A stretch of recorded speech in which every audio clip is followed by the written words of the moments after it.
नमस्कार दोस्तों, इस वीडियो में आपका हार्दिक स्वागत है। मैं हूं पत्रकार योगेंद्र योगी। दोस्तों, आम आदमी और राजनीतिक दल जो विपक्ष में है, वो यदि पुलिस की व्यवहार, पुलिस की कार्यशैली, पुलिस के तौर तरीकों पर कोई टीका टिप्पणी करें, कोई प्रतिकूल बात करें, तो ये एक हद तक चलो ये माना भी जा सकता है कि वो उनका कोई निजी मामला अटका होगा और पुलिस उनको शायद फेवर नहीं कर रही होगी, इसलिए शायद वो पुलिस के खिलाफ ऐसी बातें कर रहे हैं। लेकिन यदि अदालतें एक बार नहीं बार बार यदि पुलिस के आचरण, पुलिस की कार्रवाई और पुलिस के व्यवहार पर टिप्पणी यदि करने लग जाएं, तब तो ये निश्चित तौर पे मानना पड़ेगा कि पुलिस जो है वो आम आदमी की सेवक नहीं रही है, वो चुनिंदा जो ताकतवर प्रभावशाली लोग हैं उनकी सेवक रही है। और अदालत के आदेश ये साबित करते हैं कि पुलिस का जो तौर तरीका है उसको लंबे ऑपरेशन से सुधारने की जरूरत है। कोई छोटा मोटा चीरा लगाकर पुलिस का जो तौर तरीका है, पुलिस की जो कार्यप्रणाली है, उसमें सुधार बिल्कुल नहीं लाया जा सकता। और यदि अब तक ऐसा होता तो अब तक हो चुका होता। लेकिन इससे जाहिर है कि पुलिस की जो हरकतें हैं वो लगातार रुक नहीं रही हैं। जो नया मामला सामने आया है वो आया है जयपुर के कानोता थाने का। हाई कोर्ट ने कहा है इस मामले में कि जो रिपोर्ट हाई कोर्ट के पास आई है उसमें कहा है कि उच्चतम पुलिस अधिकारी थानाधिकारी की ढाल बन रहे हैं। और जब ऐसा सुरक्षा कवच है तो माना जा सकता है कि थाने लोगों की सुरक्षा के लिए नहीं है। इसी वजह से कोई महिला छेड़छाड़ या बलात्कार की रिपोर्ट दर्ज कराने रात को थाने नहीं जाती है। तो उन्होंने हाई कोर्ट ने यह भी कहा है कि डीजीपी बताएं कि मामले में फौरी रिपोर्ट पेश होने के लिए कार्रवाई क्यों न की जाए। अब 16 मार्च को इस मामले में सुनवाई होगी और ये मामला एनडीपीएस एक्ट के तहत था, जिसमें एसएचओ ने जो सामग्री जब्त करी मादक पदार्थ, उसमें सील जो जब लगाते हैं थाने में तो वो सील दोबारा इस्तेमाल कर ली, जबकि एक बार सील लगाने के बाद जब सील ओपन होती है तो उस सील को तोड़ दिया जाता है और नई सील लगाई जाती है। तो ये मामला था दोस्तों। इसी तरह दोस्तों 20 जनवरी 2026 को राजस्थान हाई कोर्ट ने पुलिस द्वारा गिरफ्तार व्यक्तियों को थाने के बाहर बैठाकर उनके फोटो खींचने, उन्हें मीडिया व सोशल मीडिया में प्रसारित करने और कथित रूप से अपमानजनक परिस्थितियों में प्रस्तुत करने के खिलाफ सख्त रुख अपनाते हुए स्वप्रेरणा प्रसंज्ञान लिया था। जस्टिस फरजंद अली ने यह कहा था कि सार्वजनिक रूप से अपमानित करने को न केवल असंवैधानिक बताया था, बल्कि संविधान के अनुच्छेद 21 के तहत प्रदत्त जीवन और गरिमा के अधिकार का सीधा उल्लंघन करार दिया था। और जस्टिस ने यह भी कहा था आदेश में कि पुलिस द्वारा अपलोड की गई गिरफ्तार व्यक्तियों की सभी तस्वीरें और संबंधित सामग्री को सोशल मीडिया, वेब पोर्टल और अन्य प्लेटफॉर्म से तत्काल हटा दिया जाए। इसके बाद 22 जनवरी को राजस्थान पुलिस ने हाई कोर्ट के निर्देशों की पालना करते हुए गिरफ्तार आरोपियों की फोटो जारी करने और मीडिया परेड पर उनकी रोक लगा दी थी दोस्तों। ये हालत है कि आपको पता है कि अक्सर अखबारों में ऐसी जो फोटो प्रकाशित होती रही है मीडिया में कि आदमी लंगड़ा रहा है, उसके हाथ में चोट लगी हुई है, वो पैर से लंगड़ा रहा है, वो हाथ उसका टूटा हुआ है, वो अर्ध आधे नंगे कपड़ों में है। तो होता तो दरअसल ये है कि पुलिस जो हिस्ट्री शीटर और जो इस तरह के बदमाश होते हैं, पुलिस आम लोगों में विश्वास कायम करने के लिए कार्रवाई करती है, लेकिन ये गैर कानूनी काम है। हाई कोर्ट की नज़र इसमें पड़ गई और हाई कोर्ट ने इस मामले में पुलिस की खिंचाई कर डाली। दोस्तों 9 जनवरी 2025 को राजस्थान हाई कोर्ट जोधपुर ने बाड़मेर कोतवाली थाने में दर्ज एक एफआईआर को नकली करार दे दिया, जाली फेक करार दे दिया और बाड़मेर एसपी को फटकार लगाते हुए कोर्ट में हाजिर रहकर जवाब तलब कर लिया। ये पुलिस अधिकारियों, पुलिस की व्यवस्था का जो है वो सिस्टम है राजस्थान में कैसा चल रहा है, ये हाईकोर्ट एक नहीं कई मामलों में इस बात को उजागर कर चुका है। तो इस मामले में ये कहा कोर्ट ने कि आम पुलिस अधिकारी आम जन के हितों की रक्षा के लिए हैं।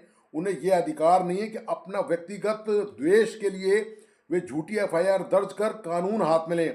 उससे खेलने का अधिकार नहीं है, चाहे आरोपी की पूर्व में आपराधिक पृष्ठभूमि रही हो।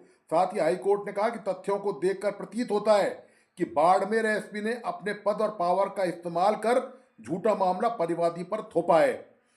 27 जनवरी 2026 को राजस्थान उच्च न्यायालय ने साइबर अपराध की जांच के बहाने बैंकों और नागरिकों के प्रति पुलिस द्वारा इस्तेमाल की जा रही असीमित शक्ति और बेलगाम रवैये पर कड़ी चिंता जताई थी। अदालत ने टिप्पणी की थी कि पुलिस की उपस्थिति नागरिकों को सुरक्षित महसूस कराने के बजाय डराती है और निर्दोष व्यक्तियों को बचाने के लिए दिशा निर्देश जारी किए। अदालत ने पाया कि पुलिस बिना किसी प्रत्यक्ष शिकायतकर्ता या पीड़ित के केवल जांच के नाम पर बैंकों, वॉलेट ऑपरेटर, डिजिटल भुगतान संस्थाओं से डेटा मांगकर अपनी शक्तियों का गलत इस्तेमाल कर रही है। इसी तरह दोस्तों 26 नवंबर 2025 को राजस्थान हाई कोर्ट ने पुलिस अधिकारियों की लापरवाही पर कड़ा रुख अपनाते हुए एक बड़ा आदेश जारी किया था। उसमें कहा था कि जांच में लगे अधिकारी अगर अदालत में गवाही देने से बचते रहेंगे तो उनका वेतन और भत्ते रोक दिए जाएंगे। यह फैसला एक आपराधिक मामले में सुनवाई के दौरान आया जब बार बार अनुसंधान अधिकारी जांच अधिकारी को बुलाने पर भी वे अधिकारी गवाही देने नहीं पहुंचा। अदालत ने पुलिस महानिदेशक को साफ निर्देश दिए कि ऐसे मामलों में तुरंत कार्रवाई होनी चाहिए। यह आदेश पुलिस व्यवस्था में सुधार लाने के लिए एक महत्वपूर्ण कदम माना गया। इस मामले में मैं आपको बता दूं, इसी तरह 2 दिसंबर 2025 को जोधपुर हाई कोर्ट ने वकीलों के साथ बदतमीजी और गुंडई के वायरल वीडियो पर सख्त रुख अपनाते हुए police commissioner Om Prakash, DCP और एसएचओ हमीर सिंह को कोर्ट में तलब कर लाइन में खड़ा कर दिया था। कोर्ट ने कड़ी फटकार लगाते हुए एसएचओ हमीर सिंह और कांस्टेबल नरेंद्र सिंह को निलंबित कर दिया और थाना स्टाफ को बदलने का निर्देश दिया।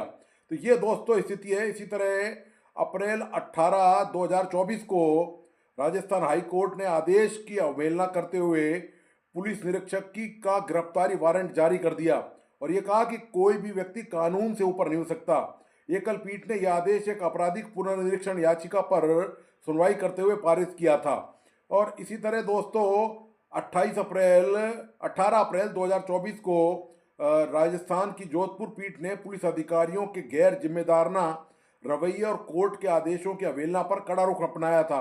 हाई कोर्ट ने इस मामले में कहा था कि ये इनके विश्वास को कमज़ोर करने का तरीका है और ये उन्होंने कहा था कि जो मामला था उसमें था कि प्रत्येक जिले में पुलिस को गवाहों की उपस्थिति सुनिश्चित कराने के लिए डीजीपी को नोडल अधिकारी नियुक्त करने का आदेश दिया था। 8 अगस्त 2025 को राजस्थान हाई कोर्ट ने जयपुर के सांगानेर थाना प्रभारी एसएचओ श्रीनिवास को तत्काल प्रभाव से हटाने का आदेश दिया था।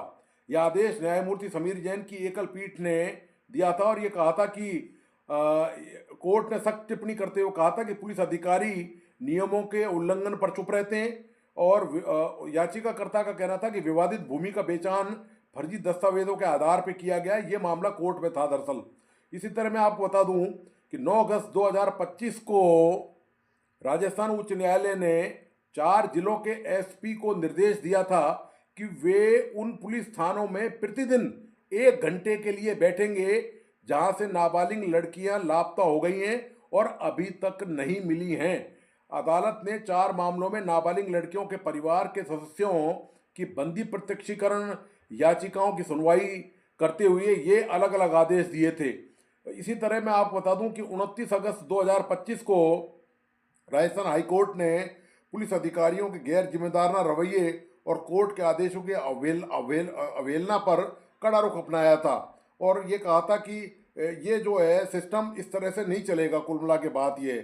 तो ये दोस्तों पुलिस की हालत है, पुलिस के तंत्र की हालत है। लगता यही है कि पुलिस को दोस्तों सिस्टम इतना पुलिस का जंग लगा हो चुका है और दरअसल ये पुलिस का अकेले का नहीं है, ये पूरा सिस्टम जो है ये मिली भगत का मामला है। ये सत्तारूढ़ दल जो भी सरकार में आता है वो पुलिस अधिकारियों को, पुलिस के सिस्टम को अपने हिसाब से चलाना चाहता है और यही वजह है कि जब वो पुलिस के सिस्टम को कानून से इतर होकर जब चलाते हैं तब ये सारी समस्याएं पैदा होती हैं।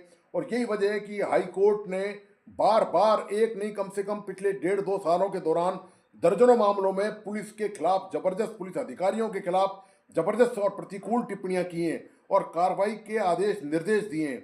ये राजस्थान में दोस्तों पुलिस की हालत है कि हाई कोर्ट ये कहता है कि कैसे पीड़िताएं जो हैं रात को जाएंगी। तो मैं आपको बता दूं कि एक बार जयपुर में जो देश की चर्चित आईपीएस अधिकारी रही हैं किरण बेदी, वो एक बार राजपूताना शेरेटन जो 5 स्टार होटल है यहाँ पर आई थी। उन्होंने एक महिला सम्मेलन में यहाँ पर कहा था, उस समय भी उन्होंने कहा था कि महिलाएं अकेले थाने में नहीं जाएं। इस बात की कोई गारंटी नहीं है कि वो जिस पीड़ा को लेकर जा रही हैं उल्टा मालूम पड़े कि एक नई पीड़ा उनके साथ चिपक कर वापिस आ गई है।